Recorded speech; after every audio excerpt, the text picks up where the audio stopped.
Yo, what's up guys? Kano lawa laing adventure na sagta ato tagsuba ato na sa tamo tirada tatog kasag o kalimango kay mo nila mi karon kanon o gira jud taglakaw bahalag may kuha ta dira ta mapas mo magsipinoyo sa balay. Aw nara atong mga kauban mga choice per 4 mo din yung mga choice per 4 wala lang pa. Tara na, let's go. Mo na ni pinakalisod nga dalan diri sa mua yung gamayar yung dana gamay ni mo sipit ligid na.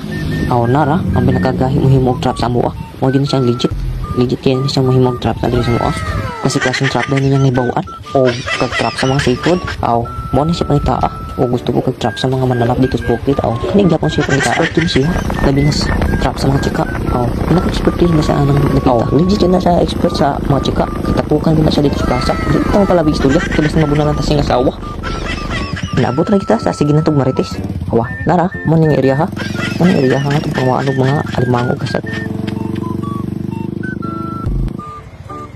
Kaya nag-isip lang sa nag-istorya magsisa ta silpi-silpi diri. Malam po ang tanawan ng naong magigit kayo. Kaya namdam ko aning lugar atong una pa may ngan hambon pa kayo mukuha tag 5 ka kilo diri ng mga ugasan. Tintana yun makabaligya pud me. Og dili lang makabaligya, makalibre pa yun may panutan. Og diri lapit ka, iyan na nang gibahin ang paon sa iyang mga trap. Isda din yung paon, kay balin ko suga mo kaon ng kasaganing paona. Pero maayo siya itong bakas kay dugay lugnason. Dugay man sa tang isda, basta bantayan lang dito pumaayo. Pero sa akong tanaw niya, maradi dyan niya ipagkaon ng paon sa alimango. Kaya yan ito sa pukot. Huwag pa gisud sa lata. Murag mo hilang pa dyan ng alimango, sa siya makakaon. Lahi isa din trapa. Kaya bantayan lang dyan siya, kaya di mo bantayan. Mailugan dyan kas paon. Matik, ato aning sugdan, o pambutang atong mga trap, aron makatigom lata. Kung dili lang ni siya expert sa mga trap, talentado ko ni siya.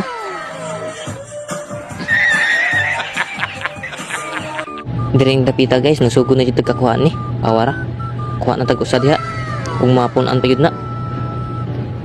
Punan pa yun na niya. Duha na.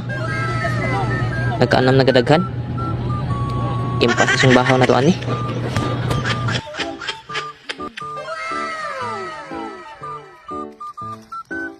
Ug mamukot po demi guys para nami makilaw mo ni sila ang mangmukot karon si Kabradix Michael ug si Ruben di po ni sila maasi-asi kay master po ni sila aning pagpamukuta.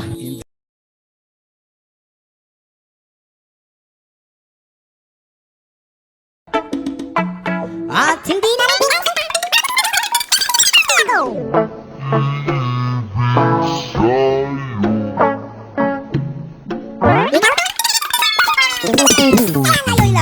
Ubay-ubay din yung kuha guys. Libre yun ang sudan na mga karang adlaw. Di ko dalim kay nagabian ta. Pero sige lang at least nakasudan ta. Shout out ko sa mga solid followers o viewers na to diha. Salamat kayo sa inyong suporta.